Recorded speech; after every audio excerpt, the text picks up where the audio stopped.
Hello, everyone, and welcome to this Saturday's special coronavirus press briefing. I'm Donna Bush. Welcome to you, our CIG TV viewers, as well as those joining us on our social media platforms and via Radio Cayman. Before we go to our panelists, we'd like to start with a prayer from the Reverend Dr. Yvette Noble Bloomfield. Let us pray. Gracious God, we come before your presence this day, knowing that it is in you that we live and move and have our being. We pray, Almighty God, that your divine hand would rest upon the Cayman Islands and indeed your whole world. May we continue to seek after you and to find you. We pray, Lord God, that our faith in you would increase and that your word would continue to speak into our lives. Continue to bless our leaders, O God, with wisdom and courage. Continue to strengthen our healthcare workers, our security forces, and all those who have come together to keep these islands safe. Lord God, may you truly pour out your spirit on these beloved islands, and may we serve you and worship you in all that we say and do, as we pray in your name. Amen.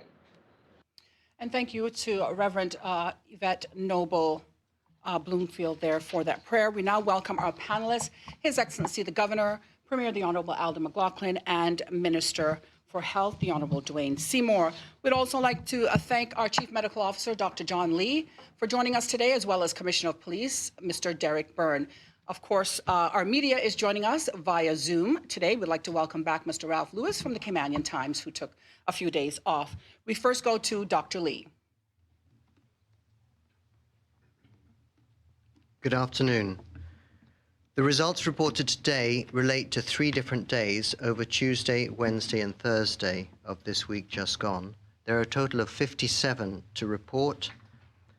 There are 2 people who are positive who are contacts of previous cases, and 6 people who we are still investigating. They're currently isolated, and we are going into the in-depth contact tracing for those 6 people. That means that we move from 45 to 53 positive cases, 434 to 483 negatives. In Cayman Brac and Little Cayman, there is no change. There is 1 positive case, and there have been 24 negative swabs. We are still awaiting the results of 43 outstanding samples, which will be run in due course. There are now 2 patients that are admitted. One is a patient that you were previously informed about, and that patient is doing much better. The other one is a patient that was admitted for unrelated issues and is currently at Health City being treated for not for COVID-related symptoms. Thank you. Okay, thank you, Dr. Lee. Do we have any questions from members of the press? I think we may have one from the Caymanian Times, and then Kayla will go to you from the Compass. Ralph? Good afternoon. Happy Easter, everyone, and happy Easter to all our viewers as well. Dr. Lee, can you tell me, have the calls for those people calling into the hotline increased or declined? I don't know the answer, but hopefully, I think there is somebody I can see on the screen from the HSA who may be able to answer that question. Okay. Hello? Hi, good afternoon. This is Lizette Yearwood, CEO at the HSA. And the answer is no. We haven't seen a change in the number of calls into the flu hotline, and the number of patients that are coming into the flu clinic remains pretty much the same as well. Okay, thank you very much. Thank you, Ralph. We'll move on now to Kayla from the Compass. Hi, Dr. Lee. I wanted to clarify on the reporting of positive cases. Are they still being confirmed through CARFA, or are the positives now being validated locally? All of the positive cases that we report, we're reporting directly from our lab here at the Health Services Authority. All of our positive cases we are sending for verification to CARFA, as well as 10% of our negative cases. You'll recall that last time I reported, I think a few days ago, perhaps last week, we had a batch back from CARFA, and they correlated 100% with the results that we've been providing. And I wanted to ask, we're seeing in some other jurisdictions that when positive cases are confirmed, that authorities are coming and sanitizing areas, apartment complexes. Is that something that you would recommend that would be appropriate here? We haven't instigated something like that. It's not being done in all countries. We haven't done so in Cayman. Certainly we know that the virus does not live forever. It lives for a defined period of time and is susceptible to routine household cleaning agents, which is why we're giving the information in the frequently asked questions and the information about how to manage self-isolation, and there's information about cleaning there. Thank you, Doctor. Okay, we'll now move on to Wendy from Cayman News Service. Wendy? Thanks, Donna. I'd just like to clarify some issues with Dr. Lee. The patients that are in the hospital. One of the patients is the long-term patient that's been in hospital and tested positive for COVID that we've discussed before. This is a brand new one at HCCI that's Wendy, just recently tested positive. Yeah, so I apologize. I didn't report that case. The one that's a long-term case is in Health City for unrelated issues. This is a new case, yes, that's been again admitted for a non-COVID related problem. So you're correct. There are actually three in hospital. Yes. Yeah, and one has got better. You said. I am told that that patient is a lot better. Yes. Okay, so there were out of the 3 hospitalized cases, we've got 2 that remain in hospital. Or is it 3? That's what I'm trying to get to. There are 3 people who are COVID positive who are in hospital. Oh, right. Okay. Thank you. The other question is we have 8 positives, 2 of which are related to existing previous positives, and 6 ones that you don't know yet how they managed to contract the virus. So do we have an idea at the moment how many people are in isolation that have either tested positive or are suspected to have contacted people that are suspected positive, so we can get an idea of how many people are supposedly self-isolating at the moment? Yeah, I don't have that figure, Wendy. The figure will be quite a large number because we're isolating clearly there's one positive person, the whole household would get isolated. And some of the households I know are large. They can be upwards of 11 people. And which is why when I'm reporting a positive from a known case, it's often a household member in one of those such households. But it will be a significant number. I don't have that figure, though. Okay. But in other words, you can confirm that every time there is another positive, especially when it's one that you can't trace the contact or you don't know how they acquired it, that all of their family is also isolated, regardless of whether they've been tested yet or not. That is correct. Everybody gets isolated immediately. We have a positive case. And then we have a little bit more leisure. I'm not saying this is leisurable, but there's a bit more time to go and talk to them, each individual contact, in some detail to see if there's any link with a previous, because often we have found that we thought that seems isolated, and we've gone back and done some in-depth questioning. We've actually found out that it's related to another case because that person has been working closely with them, and we weren't aware of that link when we did the original isolation. Oh, that's interesting.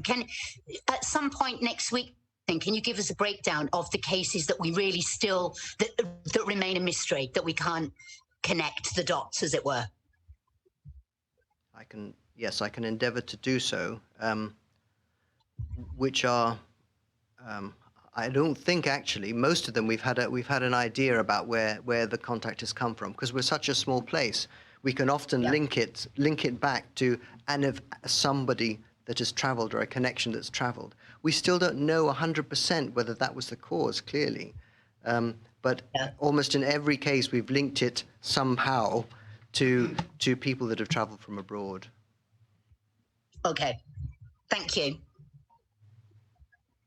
Okay, if no one else from the media has any further questions for Dr. Lee at this time, we're going to welcome the Commissioner of Police, Mr. Derek Byrne, to the podium to give us the latest update there on what his department is doing as it relates to COVID-19. Good afternoon. Policing was generally quiet over Holy Thursday and Good Friday on both dates. Crime continues to remain stable and the hard curfew continues to operate well across the islands. It does seem that some people are not getting the significance or understanding the importance of the soft curfew periods, and boundaries are being pushed quite irresponsibly on some occasions. This was particularly evident on the beaches yesterday, Good Friday, along 7 Mile Beach. Our officers were on ATV and foot patrols and encountered large numbers of persons drinking alcohol, but moving about reporting that they were availing of their exercise period. Looking at the figures for Good Friday, Little Cayman, no issues arising overnight. Cayman Brac, 9 vehicles stopped. 6 persons were found in 2 vehicles in breach of curfew and warned for prosecution. And in Grand Cayman, 154 vehicles were stopped by police. No breaches of curfew were detected. 1 pedal cyclist was stopped and found in breach of curfew. He was warned for prosecution. So the main issue for police over Good Friday was the high level of activity along the beaches. People were moving around to comply with the law, but it assembled in groups of more than 2, which was quite difficult for our officers to enforce. Looking at this morning, we are in soft curfew since 5 a.m. Roads are busy with traffic moving well, and up to lunchtime today, 5 persons were stopped at police static checkpoints and found to be in breach of soft curfew regulations. Supermarkets, gas stations and pharmacies are operating well. They are well managed and well controlled, and social distancing protocols are being followed. There is activity across the beaches this morning. Our helicopter and marine units continue to be deployed on extended tours, monitoring ground and marine activity. Just a reminder that we return to hard curfew this evening at 7 p.m. and that runs all day tomorrow, Easter Sunday, and finishes at 5 a.m. on Bank Holiday Monday morning. This means we are in full hard lockdown from this evening at 7 p.m. until Monday morning at 5. There is no exercise period tomorrow, Easter Sunday, unless you're an exempted person and authorised as essential services personnel. You cannot be on the roads between these times for any purpose. Police static and mobile patrols will be in place across the islands throughout the period of the hard curfew. As I said, soft curfew returns at 5 a.m. on Bank Holiday Monday morning, 13th of April. I appeal to all persons to observe the soft curfew on Bank Holiday Monday, particularly along our beaches. Please stay at home, Cayman. Thank you. Okay, and thank you very much, Commissioner, for that update. There appears to be no questions from the media at this point. So we're now going to go to our Honourable Premier, the Honourable Alden McLaughlin. Thank you. Hello, everyone. I'll start with the customary world stats. Total cases reported across the world now are at 1,533,541. Total number of recovered cases, 344,467. The United States of America continues to lead the world, the league charts. 521,816 cases, up 18,940 overnight. Total deaths are now at a whopping 20,069, up 1,322 overnight.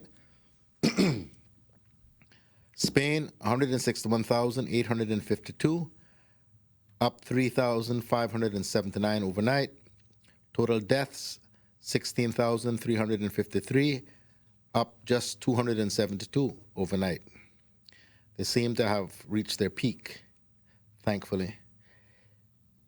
Italy, 152,271, up 4,694 overnight. Total deaths, 19,468, up 619 overnight. France, 129,654 cases, up 4,785 overnight. Total deaths, 13,832, up 635 overnight. Germany, 123,878 cases, up 1,707 overnight. Total deaths, 2,736. No deaths overnight, at least none reported. China, 81,953 cases, up 46 overnight. Total deaths, 3,339, up 3 overnight. The United Kingdom, 78,991 cases, up 5,233 overnight. Total deaths, 9,875, up 917 overnight. Netherlands, 24,413, up 1,316 overnight. Total deaths, 2,643, up 132 overnight. Canada, 22,575, up 427 overnight. Total deaths, 600, up 31 overnight. Portugal, 15,987 cases, up 515 overnight. Total deaths, 470, up 35 overnight. India, 8,439, up 839 overnight. Total deaths, 288, up 39 overnight. Philippines, 4,428 cases, up 233 overnight. Total deaths, 247, up 26 overnight. New Zealand, 1,312 cases, up 29 overnight. 4 deaths, up 2 overnight. Trinidad and Tobago, 109 cases reported, 8 deaths. Jamaica, 65 cases, up 2 overnight, 4 deaths. Anguilla, 3 cases. Bermuda, 48 cases, 4 deaths. British Virgin Islands, 3 cases. Montserrat, 9 cases. Turks and Caicos, 8 cases, 1 death. New York State, 180,458 cases, up 8,100 overnight. Total deaths, 8,627, up 783 overnight.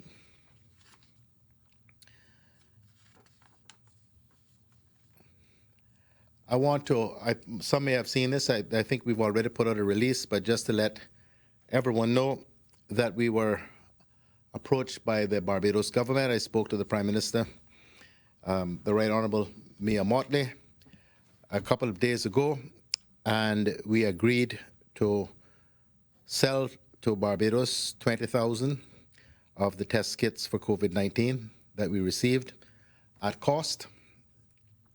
And we were able to let them have also 200 dry swabs to help with their testing program over there.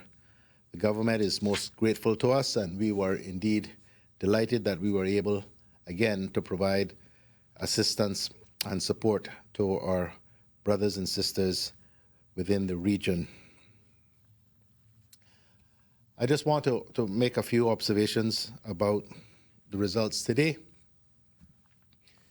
They are, quite frankly, the most worrying that we've had. And we are anxious about the tracing, the results of the tracing program, which is now underway. This just underlines, I think, for all of us, the critical importance of adhering to the protocols that are in place. It is worrying to me, although generally I think we're happy with the way most people are responding to the curfews that are in place. It is worrying that people are still deliberately breaching the soft curfew. And indeed, the reports that I got myself about the number of people and the way people were congregating along particularly 7 Mile Beach yesterday was hugely worrying. It may take as much as 2 weeks for us to understand what the impact of that would have been on the community. But those sorts of engagements are what cause massive community spread of the virus. You just don't know, none of us know, who may have the virus but are at present asymptomatic. And thus, any engagement with another person puts you at risk. Now, it is impossible to rule out all of the risks. There are some people that, if they live in the same house with you, you've just got to engage with them. So there are always some level of risk, because each member of the household goes out on their own from time to time, and they meet other people. They meet people, they interact with people, and don't even remember they did so because it's just casual, it's just in passing.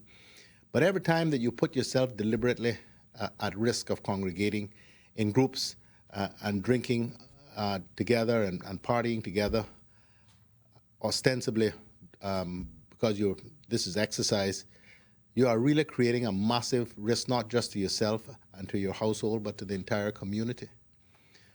Far too many people, indeed I'll say thousands, are still not taking this very seriously.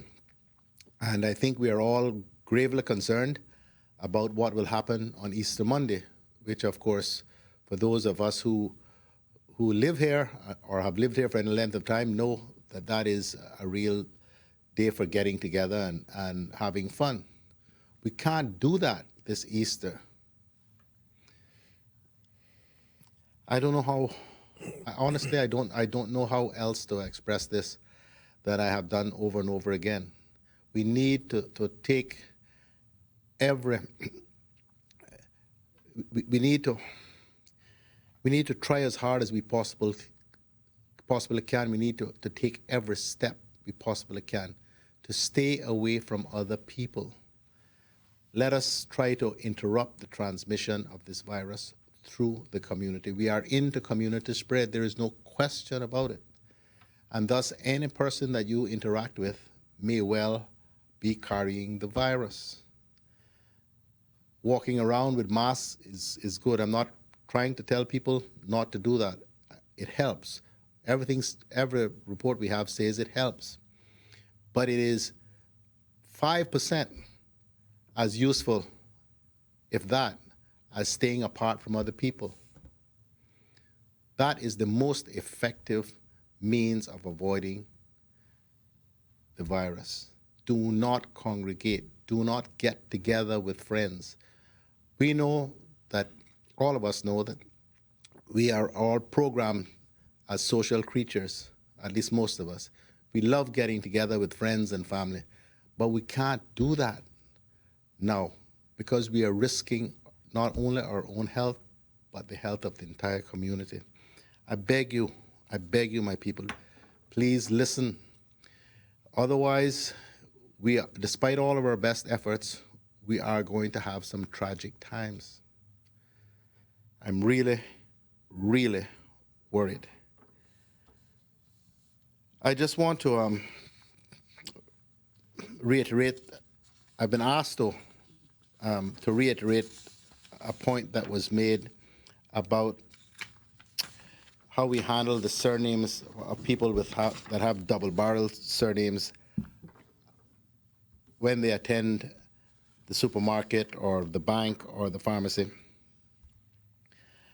We've had reports of people with two last names falling in both sections, H and M, for example. And when they turn up at the supermarket, they're told, today is not your day. And then they come back the next day and they say, it's still just not your day. Now, so so that can't be right. So we are using the first of your surnames. The letter that starts the first of your surnames is the day that you should go. And I'm hoping that police officers, as well as supermarket and pharmacy and bank personnel, will understand that as well. I'm not sure that the message has filtered all the way through, but we're using the first surname, the letter that starts the first surname, to determine which is your day to be able to go to the bank, the supermarket, the gas station, the pharmacy, whatever. The letter that starts the first surname. So I'll end there for now. Thank you very much, Premier. We'll now hear from Your Excellency. Yeah, thank you very much, and good afternoon, everyone. I just want to start briefly by referring to Her Majesty the Queen's Easter message. I know Easter is an incredibly poignant time for everybody across the islands, and I think she spoke about all of us needing Easter as much as ever, and may the living flame of Easter be a steady guide as we face the future. And I just thought it was important to start with that today. On the results, I share the Premier's heartfelt plea to everybody to please follow and obey the guidance that we are giving you all. The results today are worrying because we are doing the tracing, but we don't know as of now where this has come from in the community. So in the US yesterday, they had 2,000 deaths. The UK was over 900. We know how dangerous this virus is. So please, please, please follow the guidance and avoid human contact to the maximum extent so we can protect everybody, but particularly our elderly and vulnerable. And I want to just briefly refer to the work going on to try and help people who want to leave the islands to do so. A lot of meetings took place on Friday. I also want to signal that I think it is very likely we will organise another British Airways air bridge between here and the UK, probably within 10 days or so, again allowing people here who want to leave to do so. And there's a lot of discussions, nothing firm or definite yet, about flights out of Cayman, possibly to Nicaragua, Miami, Kingston, Toronto. But all of those require discussions with host governments, and there are still some challenging discussions around that. So nothing is firm, but I just want to signal that a lot of work is going on to allow people who do want to leave an opportunity to do so. Your Excellency, I'm going to have to ask you to stop. Apparently they're having some technical issues. It's not going out. Nothing of what I said? I'm not sure. I don't know how much. They said that there's no video is what I got, but I don't know. No video.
Of course, I'm nervous when I gotta come better next time because I see how they stay, so it made me like train, made me want to train more harder to like beat them in every race. Because I run. This was my first grip, so I wasn't really expecting anything. I just went out there and did my best, so That's all I really care about. No, it was very exciting. It was different from when you're running here in Cayman. You're really only running against your teammates, so it was definitely a really good experience running against other athletes from different countries. It was my first curve. I was pretty nervous. I know I could have done better, but I think the nerve took over. So I didn't do too bad, but I could have probably got a higher score than I did.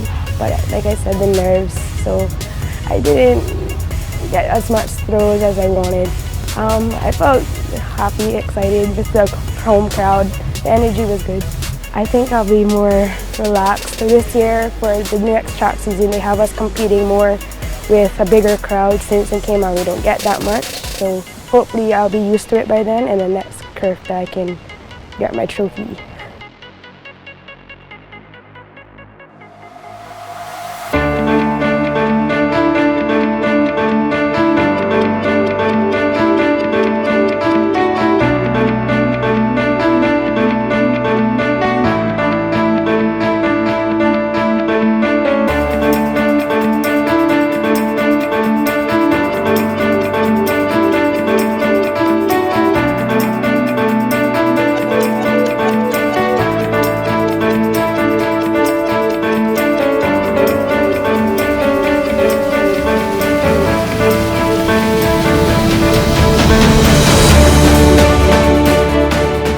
I participated in the 800 meters and the 4x400 meters. It turned out great. I came second in my heats for the 800 meters, and for the finals I came 7th because I was very tired. The scheduling of the event was very close and I wasn't used to the rounds, but I'm still thankful for how it came out. Yes, sir, it was a good experience. It was a great experience. Can't complain about the competition. They were great. They gave me a run for my money, so yeah. It was a great experience. It meant a lot, making me be able to meet different athletes and network with different athletes. It was great, and to know that I was running against basically the Caribbean's best, it felt good. It felt great. It was definitely worth it. Trust me on that. The different experiences, the different things that I got to do, different It was a great feeling. I wouldn't trade it for anything, any games, anything. It was great.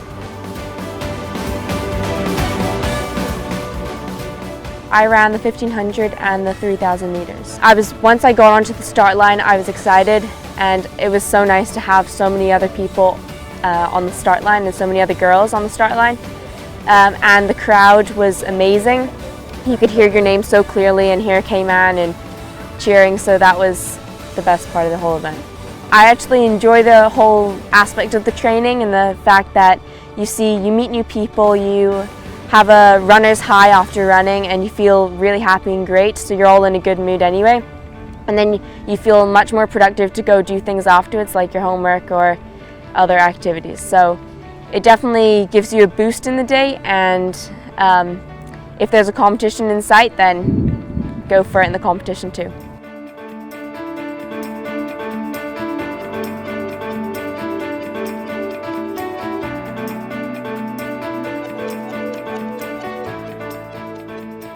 The game was a tremendous success in terms of the preparation to the games, in terms of the participation, in terms of the support we get from the government, and in terms of the support we get from the public. Track and field is the foundation of all sports.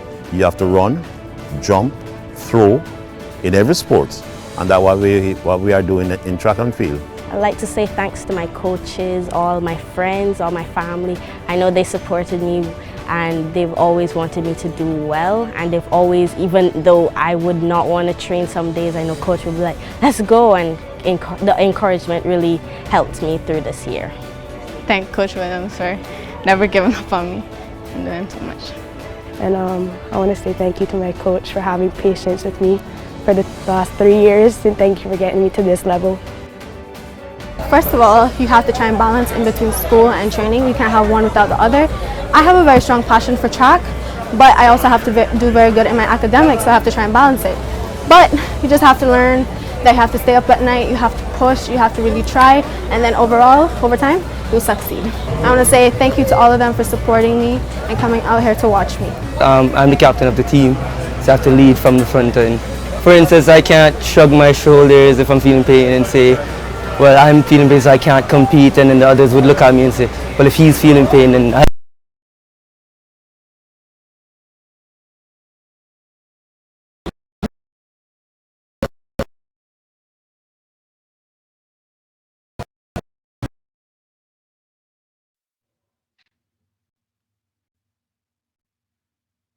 Hello, everyone, and welcome back. We apologize sincerely for the technical difficulties just experienced here on CIGTV. We're going to continue now to hear from His Excellency the Governor.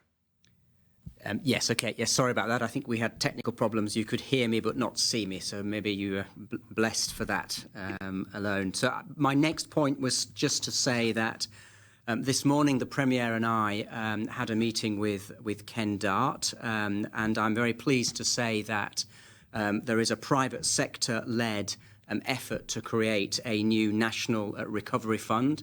Mr. Dart has pledged $1 million to that fund, and will provide matching funding of $4 million if there are private donors out there who will match that amount. The Premier and I strongly support this fund, and it will have four purposes. The first one will be to support us on PPE and the testing, so our immediate health needs. Secondly, it will be able to support individuals who are in distress or need support, for example, or income and financial assistance. It will also look at, thirdly, immediate economic needs, and it will have a longer-term economic development focus as well. It's a private sector led initiative with a private sector board, but with cross representation from the private sector. Government will be represented on the board. And I think this signifies again Mr. Dart's long-term commitment to the Cayman Islands, which at times like this is a hugely valuable asset for these islands. So both the Premier and I are very pleased that the private sector is stepping up to support at this particular time. My last message was a shout out today to the facility, the quarantine facility, where the people who came in last week are spending 2 weeks, and particularly to thank the people who are in that facility for their cooperation and the service they're providing to our community, but also to thank the redeployed civil servants who are supporting that facility and are doing a great job as well. So thank you to all of you. Okay, His Excellency, there were a few people who were asking if you could go over the air bridges again. Some people. Oh, go over that point? Yes, please. So I said that at the end of last week, there are a lot of internal discussions underway to look at how we can support those people who want to leave the islands to do so. I said that I think it's very likely we will organise another BA air bridge, British Airways air bridge, between here and the UK, probably in around 10 days. And if there are people here who want to leave and go to London, that there will be another opportunity to do so. I also said that there are a number of discussions, particularly around flights to Nicaragua, to Miami, to Kingston and Toronto, but I emphasise that nothing is yet agreed, and this remains very challenging, and there are discussions and negotiations going on with governments to be able to send flights to those countries. But we are doing everything that we can to enable people here who do want to leave to be able to do so. So good progress is being made, and we'll have much more information in the days to come. Thank you, Your Excellency. We'll now move to the Honourable Minister of Health, Mr. Dwayne Seymour. Thank you, Donna. Good afternoon, everyone in Grand Cayman, Cayman Brac, and Little Cayman. In hearing all that we've heard from Dr. Lee and the Premier's plea and the Governor's plea, please don't let all the hard work that we're doing be eroded. We need to follow all the measures put in place, distancing, etc., for us to be able to beat this. We think it's hard now. Wait till we can't control what's what's happening out there, and when we need to increase the measures and do full lockdowns for 2 weeks. We know how it feels when we have one 24-hour lockdown on a Sunday. But if this intensifies at the rate that it's going with the community spread, we will have no choice but to do a full lockdown for more than just 1 day. So I'm begging you to please take heed and try to follow all the measures put in place for us to save your lives and your family lives and your friends' lives. Today's scripture reading comes from 2 Corinthians 4:8-9. We are hard pressed on every side, but not crushed, perplexed, but not in despair, persecuted, but not abandoned, struck down, but not destroyed. Let your Holy Spirit guide and protect us and our loved ones from all evil forces. Let not our enemies take charge over us or come against us. Fill us with your light and lead us this day. In Jesus' name, amen. Just a small prayer after. My normal translations will take place again on Monday, as I believe I gave you 4 different versions on Thursday: Aramaic, Greek, Latin, and Hebrew. So I thought that would suffice. I want to give a shout out to the labor and pensions team. I know your staff has been inundated with calls and emails regarding employment and unemployment issues, and you're doing a great job. We thank you for all that you do. I want to thank all the persons out there who appreciate my contributions on this panel. Emails, the texts, the calls, I thank you so much. It's very encouraging that you send these messages. I also wanted to mention something that was resting very heavy on my heart today. Didn't even know if I was going to come today to the press conference, to be honest. I think some of the media bloggers needs to be more responsible and stop trying to derail the progress of the government has been making lately with our fight against this coronavirus. I'm appealing to the police to look at the CNS posts about me as minister and ascertain whether someone needs to be arrested for that also. They went as far as not posting the person's comments in my defense, so the ownership needs to take the responsibility. At a time when everyone needs to find some love in their hearts and unity to fight this disease together, instead we find ugliness even in their hearts.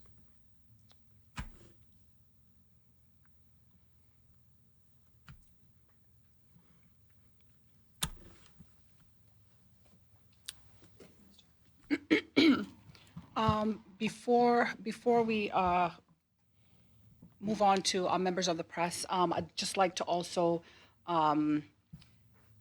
say thank you to Lizette Yearwood, the CEO of the HSA, for being here with us via Zoom, as well as Ms. Carolyn. Of course, we couldn't do without her every day, as she is able to share the message here each day with members of the public who are not able to hear us. So thanks for Ms. Carolyn for being here. As well, each day, in and out, we've had HMCI Director, Ms. Danny Coleman, here with us. We'd like to also welcome her. So if there are any questions to either Ms. Lizette or Danny, they're also here to answer those for you. Do we have any questions from the listening media for members of the panel at this point? Okay, we're going to go to Wendy first from CNS. Wendy, go ahead. Sorry, Donna, the mute button is stuck there. Yes, can I ask the governor if you could give us a few more details about the conversation with Dar? I didn't quite understand the full details of what he was saying. He mentioned $1 million and then he mentioned $4 million. So I just want to try and get some clarity on what Dar's actually giving, where other money is coming from, like if anybody else has committed And also, what development aspects, i.e., in other words, is there some quid pro quo as part of this bundle? Thank you. Thanks, Wendy. This is still all at an early stage, but I was signalling today that the Premier and I are very pleased that discussions are underway to set up a private sector-led fund. Mr. Dart has offered $1 million to go into that fund, and he will offer a further $4 million if there is matching funding from other private sector donors. So that would take it very quickly up to $9 million. Okay, thanks. I think the second question is not one for me. I don't know whether the Premier wants to comment on that. No, I don't think so. Okay. Thank you. Do you have another question, Wendy? If not, we will move on to Kayla. I just clarify that there was no comment on the question about the quid pro quo with regards to any kind of future development. No, we're talking about a National Recovery Fund. It's not a DART fund. It is a fund to which he's prepared to contribute $1 million, and hopefully we can find other like-minded and financially capable people or businesses across the community that will contribute to this. Thank you. Okay, we now move on to Kayla from the Compass. Kayla? Hi. I just have a couple of kind of housekeeping questions to start off with. Of course, one of the big topics everyone continues to fixate on is the 6-to-6 exercise schedule. I know that my street has never been busier around between 5 and 6 p.m. I'm meeting neighbors that I didn't even know lived here. Because it's quite hot during the day, is there any possibility that exercise hours could be extended a bit into the evening now that we're entering warmer, more humid months, and we are seeing people congregating around that 5 o'clock hour? Hard curfew is 7 p.m. Yes, but it's been clarified that exercise hours end at 6. Right. So you should be in your yard at 7 o'clock. You shouldn't be on the road at 7 o'clock trying to get home. That's why there's that hour there. The one bit that I want to talk to the commissioner about is the start in the morning, because as we get further down the year, daylight comes earlier, and perhaps we can consider moving that back to say 5:30. I mean, I know how people feel about this, because usually when I go to ride, in other times, I leave home at 4:30. So I know how people want to get the cool, but the reality is that the hard curfew starts at 7, and thus the hour there is to give people a chance when they finish whatever they're doing to get home before 7 o'clock, so they're not breaching the curfew. If we say you can exercise till 7, you're going to be breaching the curfew before you get home. Okay. Thank you for the clarification. But the early morning start is one I think we can look at, and I'll have a chat with the commissioner about that. As it appears that this is going to have to be continued for some time. The more positives we get, as I said, every time we get a new positive, we have to reset the clock. So we'll have a look at it. We're not at all averse to adjusting and tweaking and trying to make people's lives as comfortable as they possibly can in these restrictive circumstances. But I have to tell you, the issue with the beaches has us all really, really disillusioned. I believe that, and I'll make the announcement, I think, before we finish this curfew, we are going to close the beaches on Easter on Monday, because we are courting disaster, absolutely courting disaster. If Good Friday was the way that was, I shudder to think what Easter Monday will be if we leave it uncontrolled. But I'm trying to work through the details of it now. It will require a decision by cabinet, but I'll get back to that before we finish this. Okay, that closure you would foresee being just for Easter Monday? Well, that I don't know. So, but we're certainly going to close it for Easter Monday. Okay. Now, there has been a proposed class action suit against the Costa Luminosa cruise ship that we know brought our first case to Cayman.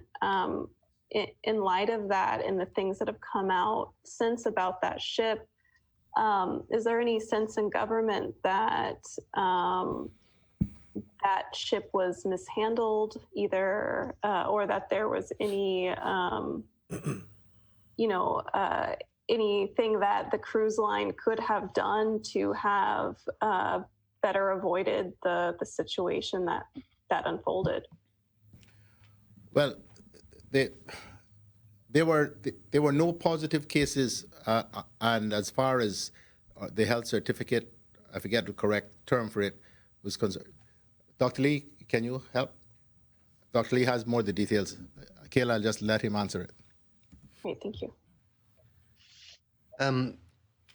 The Maritime Declaration of Health that was sent from the ship, the Costa Luminosa, on, I think, the 28th of February, certainly before it docked here, said that there was no sickness on board the ship.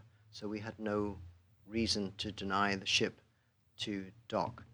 The person that had the heart attack had so after that had been sent, because often you can understand that's an acute event. So that was the information that was presented to us at the time, which is why it was fairly automatic that the ship was allowed to dock as usual. Okay. And let me say this: we obviously had consequences as a result of that passenger who had 2 cardiac events on the ship being transferred to Health City, and they are still working through those. But thankfully, that particular situation was contained and limited to the death of the passenger himself. All of the other persons who were associated with Health City and who went through it appear to have recovered well. So I think we can be eternally grateful that it didn't turn out worse than it did. There is no evidence, no indication that as a result of that ship docking and passengers coming ashore, that there was any other transmission or spread of the disease as a result of that. We can never say categorically that it didn't happen, but none of the evidence points to that.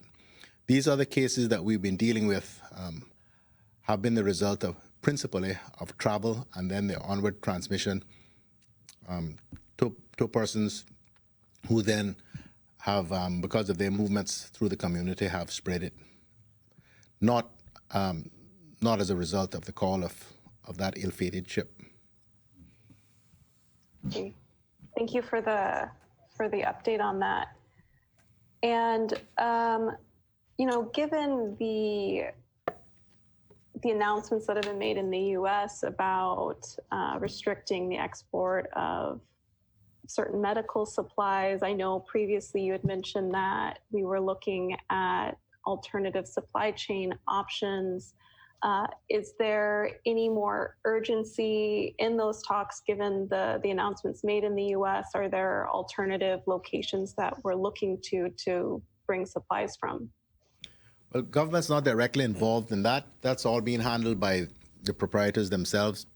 We haven't had any indication since I last spoke. I think it was last Sunday I spoke. The days just meld one into another. I can't remember which is now.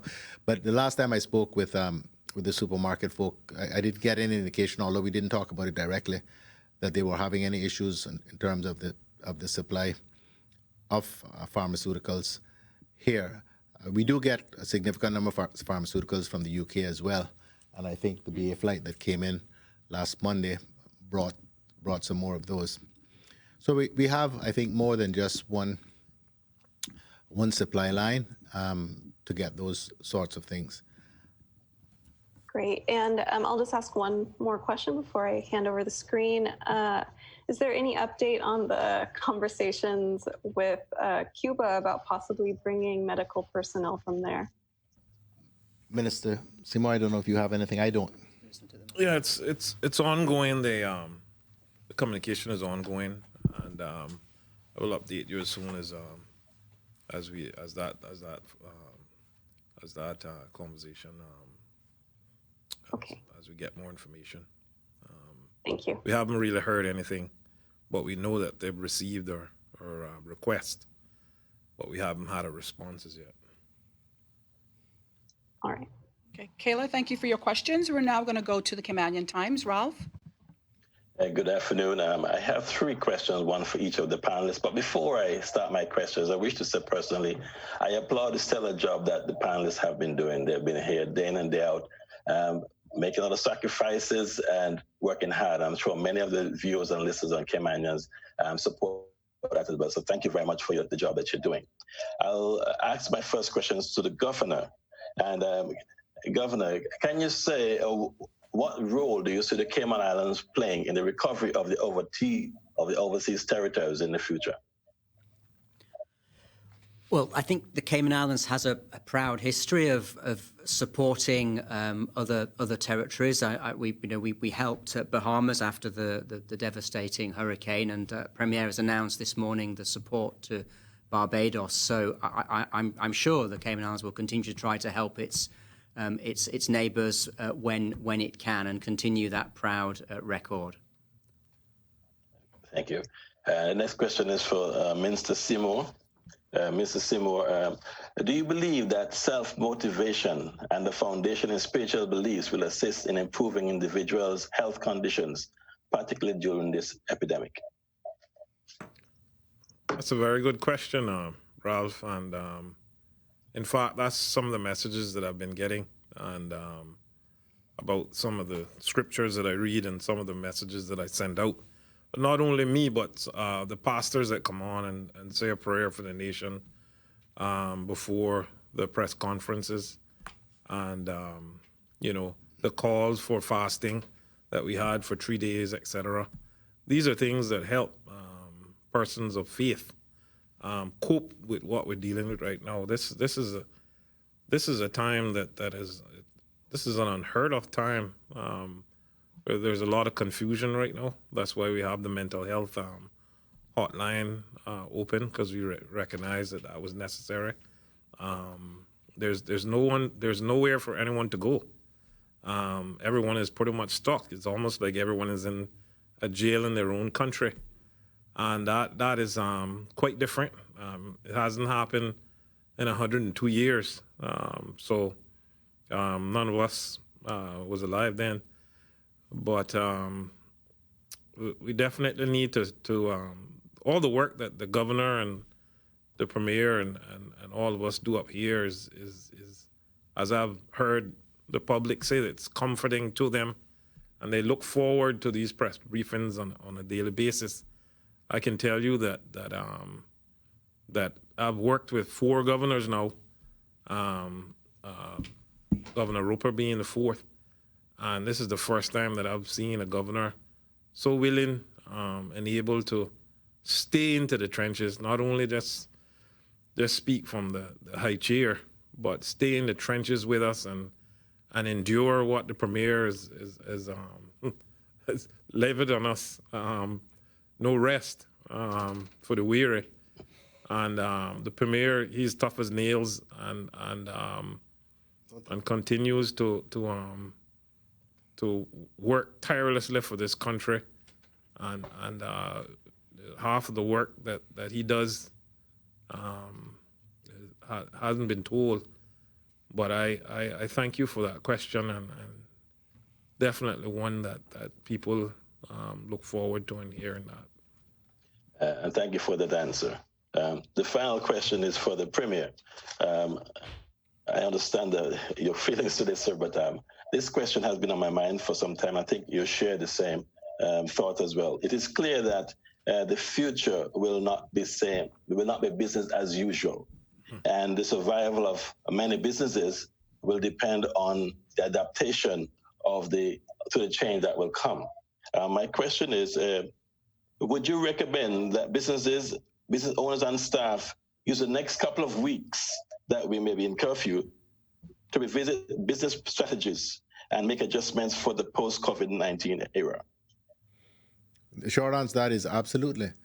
But to expand upon that, let me say this, and this is some of the discussions that we've been having. It is clear to me that we will have, it is unlikely, there's no certainties in life, it is unlikely that we will have a tourism industry or tourism business for the rest of this calendar year, at least. So if that has been your focus, if that is what you've been doing,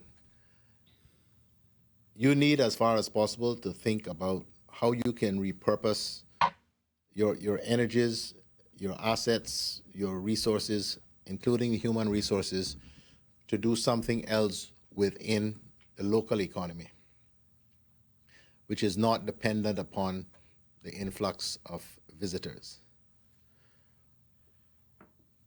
What we're trying to do is to get Cayman safe again to move about and to work and to do business. But the borders are likely to stay closed for many, many more months. Unless we wind up with a vaccine. I saw something hopeful in the Times. Some people are now saying September. Pray God that is true. Other people are saying 18 months. We don't know. Or at a minimum, rapid tests that you can tell within a matter of minutes whether or not someone is carrying the virus or not, or the immunoglobulin tests, which test for antibodies that say you've already had the virus and therefore are likely to have a certain level of immunity to it. But absent any of those three things, it is going to be impossible to open the borders and say, visitors, please come, investors, please come, because we're just, all of the efforts that we're making and have made this last month or so would have been for naught, because the virus would be here in a heartbeat, and then we'd be back, or probably in a worse situation than is currently the case. So if we can contain and eliminate the virus here, we can open back up the local economy. There are significant number of development projects, construction, lots of construction on the way that has been halted. If we can get the country safe again to move about, those projects can continue. In the majority of cases, the money is already in place, and the developers can continue with their projects. But if you are a tourism-related business, you need to think long and hard about your staff, if you still have them, to the extent that they're on work permit and are unlikely to be able to transfer to something that you're trying to do locally. You need to be thinking about how you can provide them with some sort of severance package and take advantage of whatever opportunities avail to let them return home until we wind up in a position where we can open back up to tourists. So it's that kind of thinking, I think, that needs to be going on amongst the business community. As I say, if you're involved in construction and development, there's a real hope that that can be up and going again in a relatively short time. If you're involved in tourism, that's highly unlikely for the rest of the year. As an example, those are not the only two examples, but those are two that come readily to mind. Thank you for expounding, and that's all for my questions today. Thank you. And just to add to that, Don, add to what the Premier said, business will not be as usual. And, I keep saying to the team all the time, we ought not let these opportunities that we have now, that the coronavirus has put in front of us. It has led us some good lessons, even for the environment. The traffic, the school situation, or work from home. These are all opportunities for us to learn from what coronavirus has taught us and try to make our country flow a little bit better. Thank you, Minister, Thank you. for that. I have a number of questions from the public. A few for Dr. Lee, who's right now at the podium. Dr. Lee, there are some members of the public who would like you to explain the full process of how the swabbing works. They hear that it can be unpleasant for some people. So if you could explain how we actually go about testing. I know you've explained it before, but there's still others in the community who are asking this question. Of course. What we do is usually a nasopharyngeal swab, as opposed to an oropharyngeal swab. So the nasopharyngeal swab goes into the nose, and that is the usual way that we do that because reports have shown that you're going to get a much better capture of virus from that route than with the oropharyngeal swab that goes into the mouth. The nasopharyngeal swab is the one that's not as pleasant because clearly if you have something put in your nose, it's tickly and it's not very pleasant. But it is the best way to find out whether you have the virus if that's the sort of swab that you have. I think, if I may, I've got a bit more to say about the testing, if I may. Sure, absolutely. And I'm sure I've heard this question come from some quarters, and I'm sure it'll come up soon. Why haven't we started ramping up the testing yet? We're really delighted that we do not have a constraint on the actual reagents, the technical parts that we need to do the PCR test, but there are other parts of that chain that we need to get in order to complete the whole testing protocol. One of which is swabs. We don't currently have enough swabs on the island to open up that, but the swabs are about to arrive. They should be arriving next week. We have a very large order coming in for that, so I'm pleased about that. But there's another really important issue that I thought I should explain, and that is, if just because we test somebody, it doesn't mean that they are good to go forever. It's just like if you take your car to have the test done and it passes the test that day, the brakes may fail tomorrow.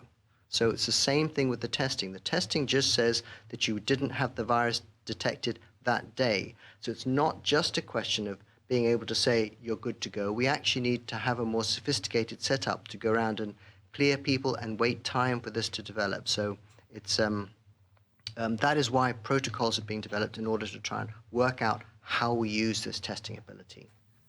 I've said before, I've talked before about immunoglobulin-based testing. That's testing in the blood, in the serum, to see whether you've had a past infection. And you'll have heard about some of that. The problem with those tests is that the tests are not very accurate. It's a good way of testing whether you've had it, but the tests themselves are not very accurate. So science will probably lead us out of this, but we're not quite there as far as testing is concerned to have a definite way forward. Thank you very much, Dr. Lee, for that update. I do have another question from the public as it relates to healthcare and frontline workers. How soon will the testing begin with those folks? So essentially, I would go back to the previous answer. We're hoping that's going to be next week. We're hoping we can, with the things that are on island, knowing that the swabs are coming, we're going to start to increase that process next week. There are some laboratory-based steps that we are just bringing together at the moment. Thank you very much, Dr. Lee. There is a question, I believe this may be, not quite sure, maybe for Your Excellency. Are any prisoners, or have any prisoners tested positive for COVID-19? I don't know who can answer that question for us. I am not aware of any prisoners being tested positive, no. But I am also not aware, I'm not informed of where all of the samples come from that go to the lab, but certainly on that specific point, I do not believe that there are any prisoners to date that have tested positive. Thank you very much, Dr. Lee. This question or this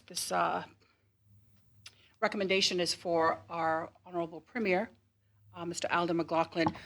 In light of the news that was shared by Dr. Lee earlier as it relates to the number of positive cases now, and the fact that it's now gotten to a stage that is very worrying to everyone, Premier McLaughlin, persons are out there asking why not consider having a harder curfew for a longer period of time, since people are really adamant about doing their own thing. So many people are.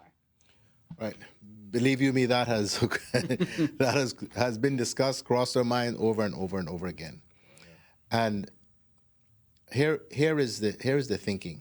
At some risk of people understanding, what it is that we're thinking about a lot of these things, I just think it's important people do, because many people, just since I've been sitting here, I've had, I don't know how many people say, just lock us down for 2 weeks. The commissioner would love that. Crime goes way down when everybody's locked down. But it's just not practical. If we were locked down for 2 weeks and that fixed the whole problem, I think we'd do it. But it's not practical. How are people going to eat? How are they going to get access to medicine for a full lockdown for 2 weeks? The reason why we have adopted this approach is that we're trying to make life bearable for people. It's not pleasant in many instances, but reduce as far as possible the risk of interaction so that people pass the virus from one to another. That's why, so we try to take people off the road at night so you reduce the opportunities for partying and drinking and all of those things from 7 p.m. till 5 a.m.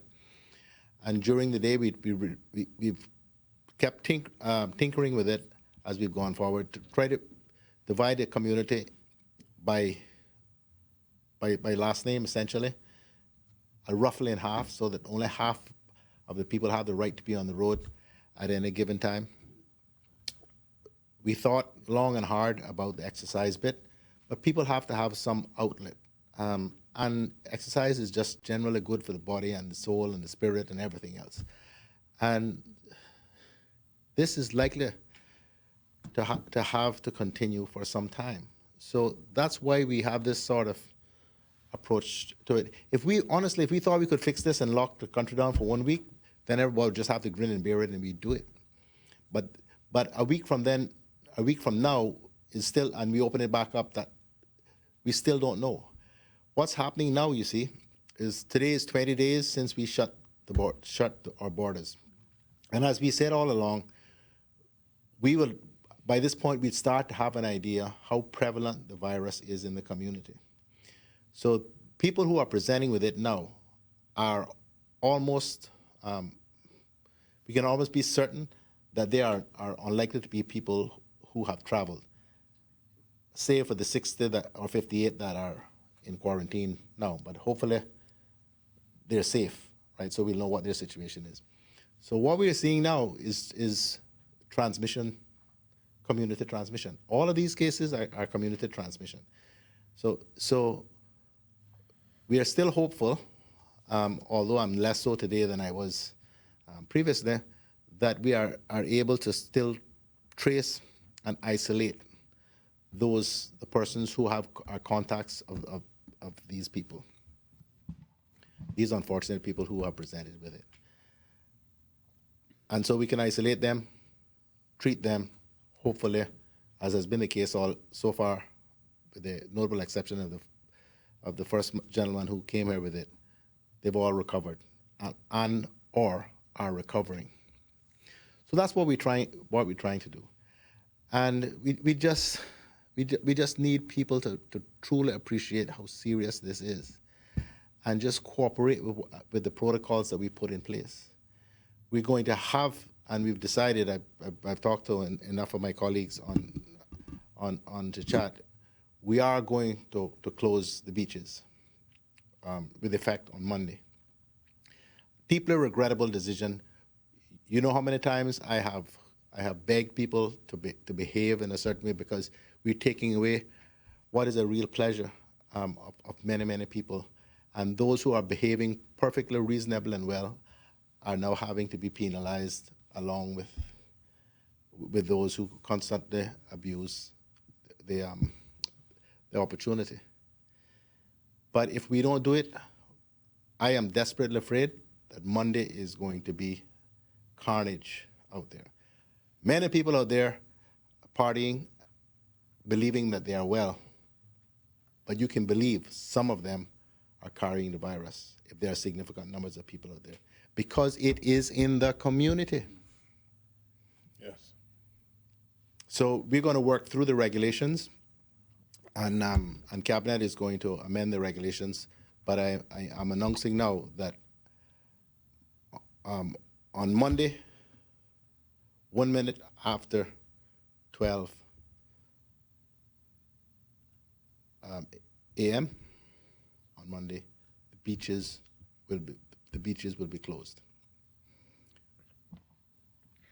Thank you, Premier McLaughlin. How will that work with those who live on the beaches? Because you know that question is going to come up. Right. Well, if it's their beach, it's their beach. It's private property. But they shouldn't be exercising on the beach. They won't be allowed to go swimming in the beach. How will that work? Well, it's their beach. It's the public beaches that are posing the real risk. If you live on the beach and you and your family are there and you go in the water for a swim, the police are not going to bother you. Whatever risk there is. That's your family. But you're not supposed to have other people there who are not your family with you. I'm not going to try to impose on the commissioner the obligation of checking on individual families who have a house on the beach. I mean, that's just an impossible exercise. It's the public beaches that are posing the problem. It's the public beaches we get the reports about. And we're also, or at least I am also cognizant that we've agreed to relax the provision that was originally in place to allow people to fish from the shore as long as it's only one or two people. So we're trying not to interfere with that. But it is the public beaches that are posing the big problem. The big areas, big stretches of sand where people go with their coolers and congregate in numbers, as the commissioner reported. And I've got reports since I've been sitting here of activity down at Barker's with large numbers of people with coolers and supposedly exercising, So those are the things. Those are the kind of events that really exacerbate the risk of contagion. And I'm sure people understand this. But we're also cognizant that the longer that we have to continue this, the harder it is going to be to continue to enforce the curfew. But if we relax things now, I promise you, my people, within a month, we are going to be like New York. Believe me, it's going to take that long, but it'll take a month. And it's also something that the World Health Organization doesn't recommend. They're seeing some countries that are actually starting to lift their curfews and bans, slow, even at a slow pace, and they're now paying for it. So it's something that I think most people will agree is a very wise decision not to do that. The other question that I have is for His Excellency.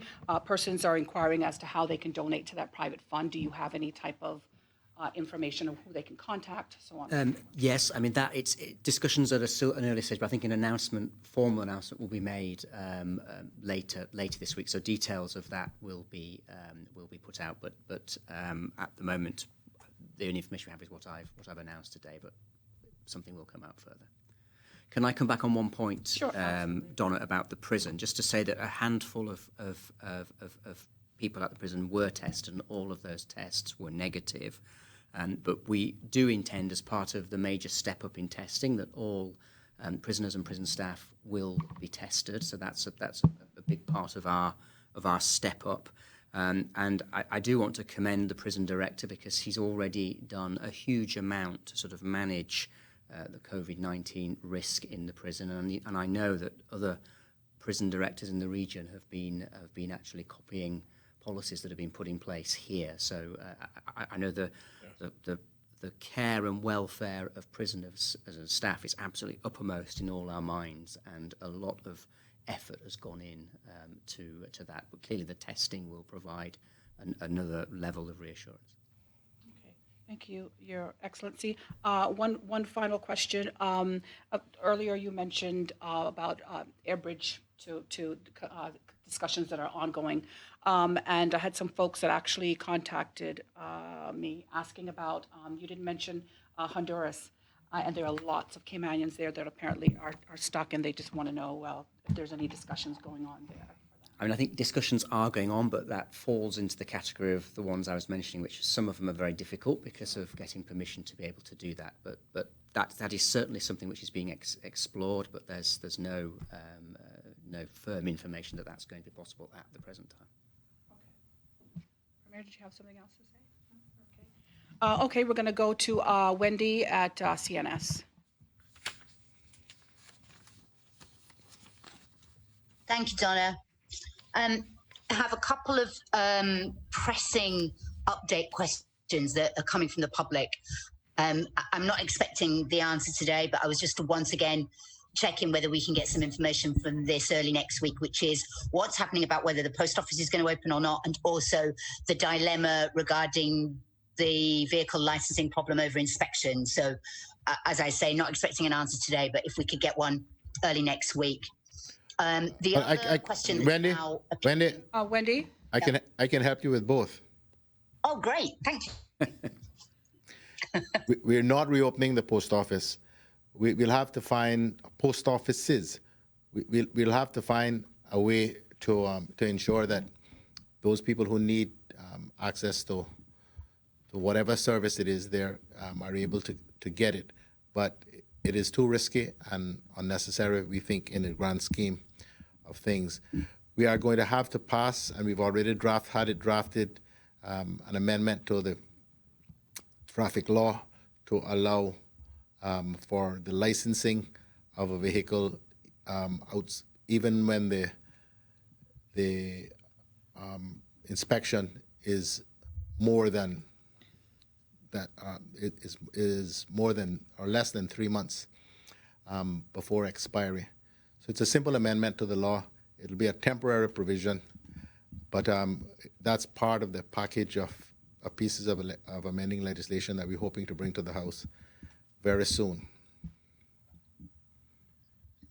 Will that also be passed on to the insurance companies? Because I think some people are concerned that their insurance doesn't apply if they're not inspected. I'm sorry, I didn't get the first part. Will it be what with the insurance companies? The insurance companies won't they invalidate the policy if the car isn't inspected, if it doesn't have a certificate of roadworthiness. Well, I guess we'll have to work through that with them. I'll have to talk to the AG about the legal implications of that. But the certificate of roadworthiness, the requirement for a certificate of roadworthiness is imposed by the law. The insurance companies simply adopt what the law says. So I would think it would be okay, but I'm just talking based on my knowledge and right off the top of my head, haven't really considered that point. But yeah, so it is the law that imposes that a certificate of roadworthiness has to be obtained every year. So if there's a provision in the law that allows for an exception, I would think that the insurance companies would follow that. Okay. Thank you for that. It's just all people are asking. The other one that's now becoming something of a large. We missed the first part of it. You broke up. Wendy, if you could repeat the question. I've got one more question. Please. It's a question that's emerging. Just repeat the question from the top. You got cut off. Okay. My second question is regarding evictions and terminated leases. There are a growing number of people who say that they're about to be thrown out or their lease is terminated and the landlord won't let them stay. What's the situation on people moving during soft curfew? Is it because I assume it's not allowed? So what's the contingency plan for people that could be homeless? we missed part of your question, Wendy, but I think Sorry. I got most of it. If I answer you wrongly, it's because I didn't get that bit and I've misinterpreted what the rest of it meant.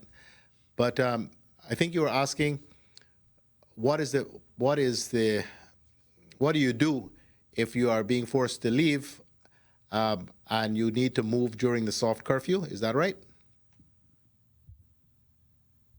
Pretty much, yes. So we've had a number. Assuming people are saying, what do they do?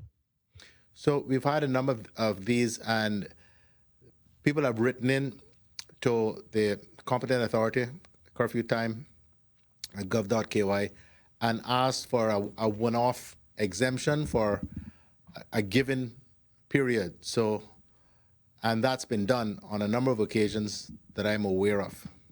So we can facilitate once they understand, or once they've made the competent authority understand that this is legitimate, it's a one-off event. I need 4 or 5 hours on Saturday to move from my apartment to another one. They've been able to facilitate that because life has to go on. You know, we understand that, and we're really trying to do everything we can to facilitate what are legitimate pursuits. Okay, Wendy, if that's it for you. That was asked by an awful lot of people. I have one more question. Please make it quick, Wendy. We have the final question. Yeah. Given all the efforts being made, there are some concerns about the protocols being followed by both police and supermarkets with regards to protecting customers, i.e. the police wearing the same gloves, handing everybody back their driving licenses, staff not wearing masks. There's a lot of issues. People are concerned that the protocols don't seem consistent. Is there any plan for a much more orderly, consistent protocol for the police and supermarkets and people interacting with the public for essential services? Well, the commissioner is here, and please come, Commissioner, to answer. But I think there has to be some level of reasonableness in approach to this. I mean, are people really expecting that the police will change the gloves every time they inspect a driver's license and hand it back? I mean, that's a bit I think OTT. they're asking not to have to hand in the documents and just show them instead. If I can assist there, Wendy, they're also provided with hand sanitizer to supplement the gloves, and they're asked then after each of the handlings to use the hand sanitizer on top of the gloves. That is the process we've been trying to adopt since the start. Quite obviously, some offices are better than others. I would certainly reinforce that message, but the idea is to wear the gloves at all times, and they use the pocket hand sanitizer they're provided with and filled each day, and they use that to cleanse the gloves regularly. And in some cases, officers are adhering to a protocol where they're examining documents from a distance rather than taking possession of them and accepting them on face value. Great, thank you. Okay, thank you, Wendy. We'll move on to our final question from the Compass, and then we're going to wrap up. Kayla? Hi, Mr. Premier. I have a question that I hope will be short. I just wanted to clarify the announcement regarding the beach closures on Monday. And I guess I asked this earlier as well, but will that closure just be Monday, or is it starting Monday moving forward? Well, we have to obviously make the regulations in cabinet, and the concern right now is about Monday. I think we'll have a broader discussion about whether that obtains going forward. I'm not going to try to make an executive decision about that because that's far-reaching. But we'll have that discussion tomorrow or this evening.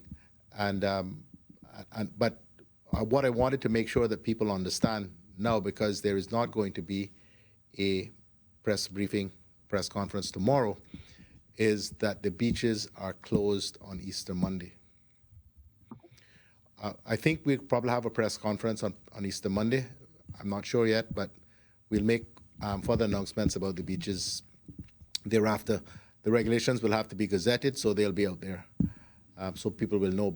And we'll try to get it out to as many people through social media as we usually do over the weekend. But that, for certain, beaches are to be closed on Easter Monday. Thank you, Mayor McLaughlin. Thank you to members of the media. Are there any final words from our leaders? No final words. Of course, we'd like to thank each and every one of you for joining us here for the special press briefing here on this Saturday. Of course, we'll encourage you to stay tuned into our social media platforms as to when the next press briefing is. Also, before we go, a reminder that if you have any complaints about employment or unemployment, you should go online to gov.ky/coronavirus. All of your questions will be answered there by the Department of Labor and Pensions. Also, don't forget eservices.gov.ky for all of your e-services information on vehicle licensing, driver's licensing, even police clearance records as well. Of course, we'd like to thank everyone for making this possible today. Again, we apologize for the technical glitches earlier, but do enjoy the rest of your Easter weekend.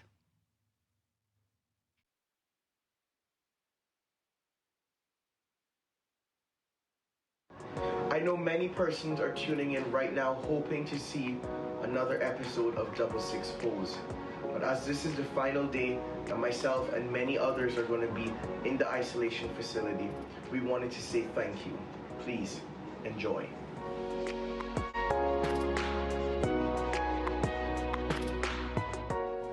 Thank you, thank you, thank you from the bottom of my heart.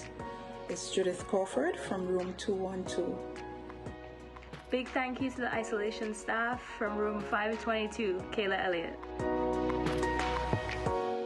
Thank you to the isolation team from Andres McDermott in room 525. Hi, isolation team. I can't thank you guys enough. Coming from room 312, Shakira Eva. My name is Shamel Williams, and I'd like to say thank you to the isolation team from room 331. To everybody in the isolation staff here at Comfort Suites, I really appreciate everything you have done for us in the past 2 weeks. And I just want to say a big thank you and much love from Torian Shields in 49.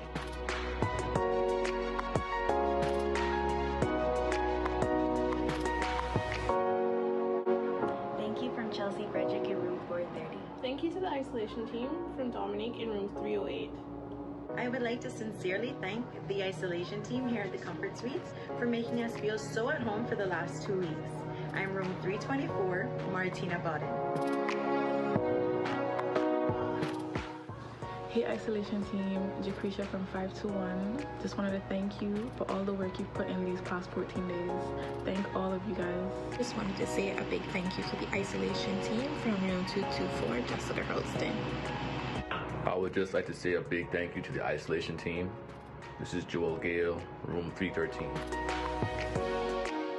I'm Renee from room 404, and I would like to say to the staff who have been taking care of us in isolation, thank you very much. Your work has been appreciated. Thank you from Jeffy with the Belly, room 416. Yo, you're forgetting to thank the government and everybody who help us. Just give me a minute now, brother. Watch out, now you're gonna go vex me.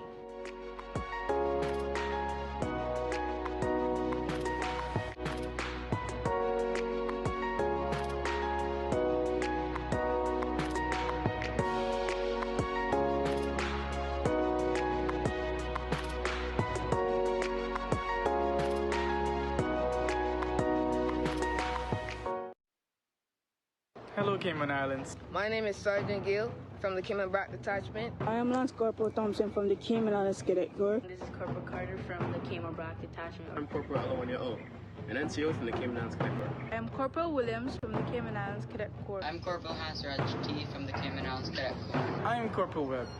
I am Lance Corporal Ferguson. My name is Corporal Blakey. I am Lance Corporal Camarati from the Cayman Islands Cadet Corps. I have a very important message for you guys. COVID-19 is having a huge impact around the world and affecting everyone's lives. And I wanted to say, keep washing your hands and practice social distancing when necessary. As young Caymanian cadets, we have pledged to uphold the importance of following the advice of our medical professionals and government leaders to stay at home. Caymanians, residents of the Cayman Islands, listen to what I have to say. Stay home, Cayman, to save Cayman. Stay home, Cayman, to save Cayman. Stay home, Cayman, to save Cayman. Stay home, Cayman, to save Cayman.